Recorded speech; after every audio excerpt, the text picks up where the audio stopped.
You mean to tell me if Steve Harvey, your favorite comedian, you mean you've been waiting for him to do stand-up for 15 years now? Don't ever not include baby oil in your love life. You are missing one of the great inventions. Baby oil ain't really for babies. The indictment alleges that those individuals facilitated the freak-offs. They booked the hotel rooms and stocked them with the supplies, including drugs, baby oil. They be having these big mansion parties, and the mansion party, the whole mansion is a party, and then it's a separate party in the little rooms. You see, everyone knows the king of comedy side of Steve Harvey. The man with $1 million smile, the suave talk show host, the guy giving life advice on how to succeed in relationships and careers. But what if I told you there's a side to Steve Harvey that the cameras never capture? A side darker than you'd ever expect. Steve Harvey is the of comedy. Baby oil ain't really for babies. It's for your damn baby. We've all heard about Diddy's secretive, controversial parties that shook the music industry. But what if I told you that rumors are now swirling about Steve Harvey playing the same game, only in the comedy world? In Hollywood, you never acted. They be having these big mansion parties, and the mansion party, the whole mansion is a party, and then it's a separate party in the little rooms. It may sound bizarre at first, but in the same way Diddy is known to control certain aspects of the music industry through his lavish, secretive parties, some sources claim Steve Harvey is doing something similar in the comedy world. But before we get into that, let's take a look at the strange connections between Harvey and Diddy himself. Rumor has it that Steve Harvey has been a puppet of Diddy for years, and Diddy has used Steve Harvey as a tool to wash his image in the public's eye. The media personality has featured Diddy on his various shows, conducted interviews, and openly praised him on social media platforms. For starters, Harvey once invited Diddy and Snoop Dogg to his legendary Steve Harvey show, which ran from 1996 to 2002. At the time, the M's of Biggie and Tupac, both within a span of 6 months in 1996 and 1997 respectively, had sent shockwaves through the hip-hop community. The East Coast-West Coast rivalry had reached a tragic climax, leaving fans mourning the loss of two of the genre's most prominent figures. Amidst the grief and speculation surrounding these events, Harvey extended invitations to Sean Diddy Combs and Snoop Dogg to appear on his show. The show's format allowed for engaging conversations, and Harvey saw an opportunity to bring together two influential figures to address the prevailing tensions. Both Diddy and Snoop Dogg accepted Steve Harvey's invitation, marking a significant moment in the aftermath of the tragedies. The episode, which aired in the late 90s, showcased a candid and reflective conversation between the three men. They discussed the impact of Biggie and Tupac's deaths on the hip-hop community, and at one point, Diddy even revealed that Snoop was his friend. Yo, Steve, check this, man. All that East Coast, West Coast stuff is a bunch of media hype. It's been my dog from day one, you know what I'm saying? It's all good between me and him, that's my people. The interview sparked varied interpretations among audiences. Some perceived Steve Harvey's intention as a genuine effort to quell the violence associated with the East Coast-West Coast rivalry that had gripped the hip-hop world. However, skepticism lingered among certain fans who were not easily swayed. The reason for this doubt stemmed from the perceived incongruence in Harvey's choice of guests. If the primary aim was truly to bring an end to the long-standing feud, skeptics argued, Harvey could have chosen other representatives from the respective factions involved. Instead, he opted for Snoop and Diddy, two figures whom many believe to be connected to the unfortunate events surrounding the untimely deaths of Tupac and Biggie. For context, according to Suge Knight, Snoop might have been in on Diddy's plan to remove Tupac from the picture. During the explosive podcast segment, Suge highlighted the close relationship between Tupac and Snoop, citing the rapper's contributions to All Eyes on Me and how it propelled Snoop to stardom. Afterwards, he insisted on addressing any possible involvement Snoop might have in the events leading up to Tupac's M Night, then made a number of claims against Snoop, one being that the rapper knew something was about to go down in Vegas and had informed Daz Dillinger not to go to Vegas with the rest of the Death Row crew the night of Tupac's shooting. Daz was on a situation saying that Snoop told him they can't go to the fight, can't go to the club, can't go to Vegas. It's going to because something will happen, basically. Badass confirmed Suge's claims in another interview from a while back, where he said, Daz was like, no, I'm not going to that. You want to roll with them? You going, it's going to be all the blood there and blah, blah, blah. I ain't going. Like, why would you want to roll? Why we don't roll like that? You roll with Death Row when the homies roll. And I was like, you right. So I ran back over there and I told Pac, like, Pac, I probably ain't gonna be able to roll. What's more, Suge Knight claimed Warren G, who had invited Snoop to his LA home at the time of the shooting, claimed that the rapper was equipped with a long-distance radio-like device that functioned almost like a cell phone. This device, as Suge claims, became the conduit through which Snoop received live updates about Tupac's shooting and subsequent demise in Las Vegas. Warren did a thing where he was on a talking, whatever was going out there, and he said that Snoop had a radio. These claims may seem wild, but they are not even half of all that Steve Harvey is allegedly doing behind closed doors. It's said that Harvey was allegedly a regular at Diddy's parties and was even known for p***ing his stepdaughter, Mary Harvey, to wealthy insiders, including Diddy himself. There have been rumors swirling around for a while now, claiming that Steve might have p***ed out his daughter. A while back, Mary Harvey sat down with E! News host Adrienne Bailon in a video interview released recently and said she often hears claims that she is in a relationship with someone whom she hasn't even met in person. Mary, who on a few occasions was spotted with the bad boy honcho, insisted that she never dated the musician, a revelation that has now left fans wondering if that was indeed a confirmation that Diddy may not be who we all thought he was. However, that was not the story in the media then. According to reports, rumors began circulating that Mary had started dating Sean Diddy Combs in July 2019. The pair were pictured together numerous times in Italy, Mexico, New York City, and Atlanta during their alleged romance. During one of their vacations, Mary was spotted with her arm around Diddy during a dinner with Mary's stepfather, Steve Harvey.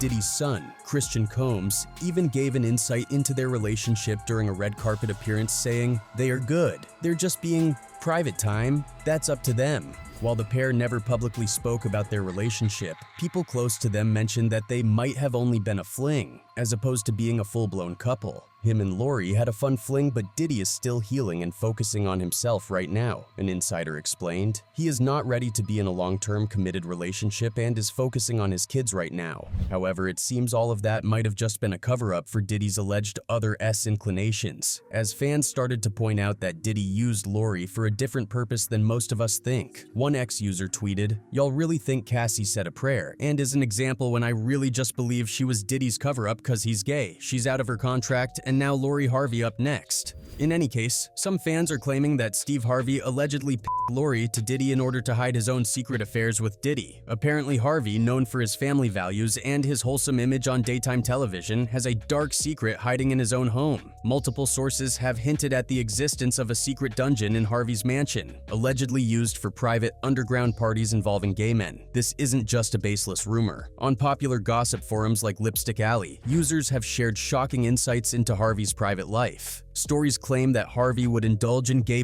post secretive events at his mansion that, much like Diddy's freak-offs, involved behavior far removed from the public persona he projects. For years, people have whispered about Steve Harvey's connection to these underground circles, suggesting that his outward homophobic remarks might be a cover for his personal indulgences. This brings us to the larger question: is the Steve Harvey we see on TV the real Steve Harvey? Or is he hiding something much more sinister? Behind every scandalous man, there's a trail of destruction, and Steve Harvey's ex-wife Mary Harvey knows that better than anyone. He never mentioned that he was married, so he never said that he was in a relationship, just nothing. With a child, nothing. Mary first met Steve while working at a department store. Initially, she wasn't interested in him and even admits to being somewhat cold. But Steve's persistence won her over, describing him as a gentleman who treated her differently from other men. He stood out to her for his sweet gestures and respect for her independence. He didn't even force her to do traditional household chores like laundry. Their first date at a comedy club, followed by a stop at Denny's, marked the beginning of a relationship that appeared promising but quickly unraveled into turmoil.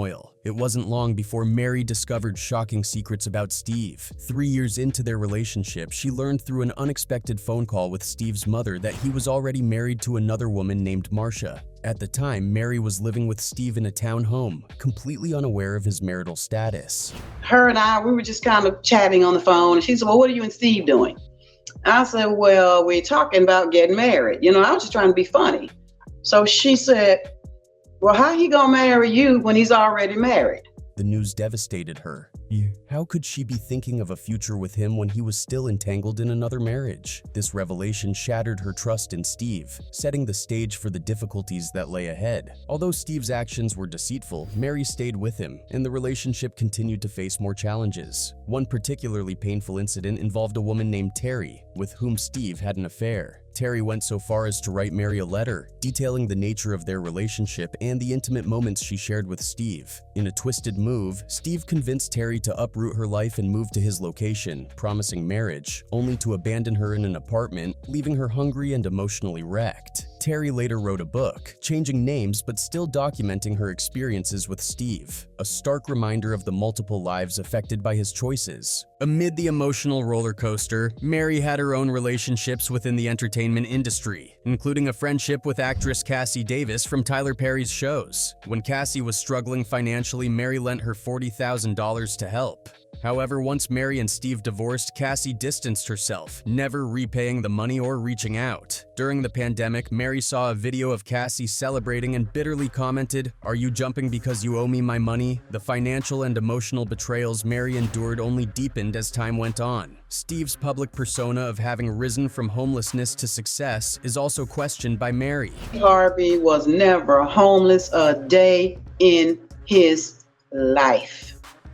According to her, Steve was never truly homeless, as he always had a roof to sleep under, whether it was hers, his mother's, Marcia's, or one of the other women he was involved with. The closest they came to homelessness, according to Mary, was a year into their relationship when Steve begged her to quit her department store job and go on the road with him. They traveled from city to city for his comedy gigs, occasionally sleeping in parks during long drives. This period, while financially unstable, was nothing like the narrative of destitution that Steve often claims. Perhaps one of the most troubling stories Mary shares involves their son, Winton. Mary recalls an instance where Steve beat Winton with a belt and paddle so severely that he was left with cuts on his back and backside. The punishment was allegedly so brutal that it must have occurred while Winton was unclothed. The reason? Winton had embarrassed Steve by failing to turn in a school paper. When Mary took Winton to the doctor during a visit, the physician immediately called the police upon seeing the marks on Winton's body through his hospital gown. It really was. It really was. When you knock the wind out of somebody, you know, come on. That's not you fighting another grown man. This is a kid. This was a kid. Mary wanted to file a police report to protect her son, but she was blocked from doing so, and Winton was sent back to Steve. The trauma didn't end there. Winton was forced to board multiple flights arranged by Steve's team, despite Mary's attempts to intervene. Years later, Mary's relationship with Winton remained strained, as Steve allegedly manipulated and controlled their son's contact with her. When Winton went to college, Steve disenrolled him after a visit from Mary, sending a bodyguard in the middle of the night to retrieve Winton's belongings from his dorm room. The situation escalated with Winton's girlfriend calling Mary in distress, saying that Steve's bodyguards had forcibly removed him. Mary's attempts to involve the police were futile, as they only spoke with Steve and assured her everything was fine. The emotional distance between mother and son grew, exacerbated by Steve's tight control. Anyway, Steve Harvey and Mary ended their relationship in 2005, after which Steve moved on and married Marjorie. Fast forward to 2017, Steve Harvey found himself at the center of another controversy when he kissed a transgender woman on his show. But I had got tipped off that there was a transgender lady that Steve had an encounter with, right? But this was just the tip of the iceberg. Rumors began to swirl about Harvey's private thoughts on gender and sexuality, which many say contradict his public persona as an ally.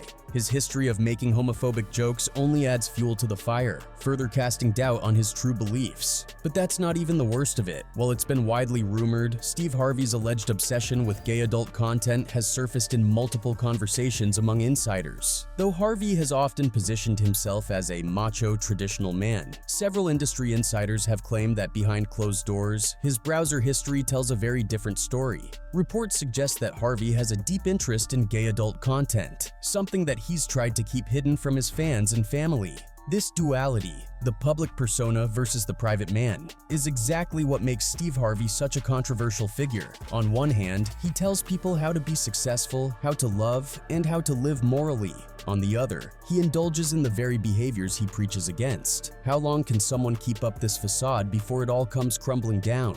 Now let's circle back to where this all began. Steve Harvey's alleged involvement in Diddy's infamous parties. While Diddy's wild freak-offs have long been the stuff of legend in the music industry, fewer people know about Harvey's participation. It's been reported that Harvey was a regular at these secret parties, engaging in the same kind of indulgent behavior Diddy has become infamous for. In fact, there is a recently resurfaced clip of Steve talking about baby oil, and fans are convinced that he learned all about its uses during Diddy's freak-off parties. Don't ever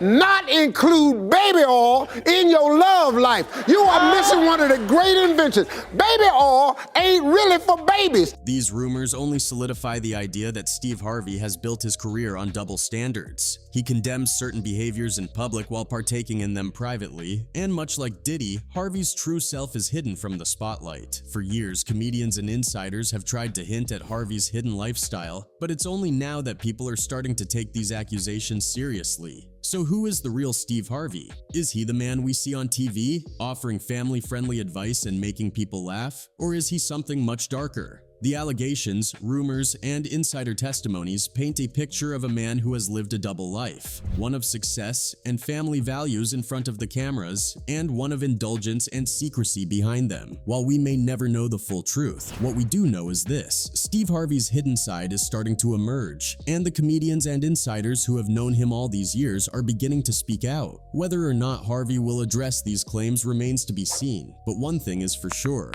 the truth always has a way of coming to light. Anyway, that's it for this video, folks. Bye.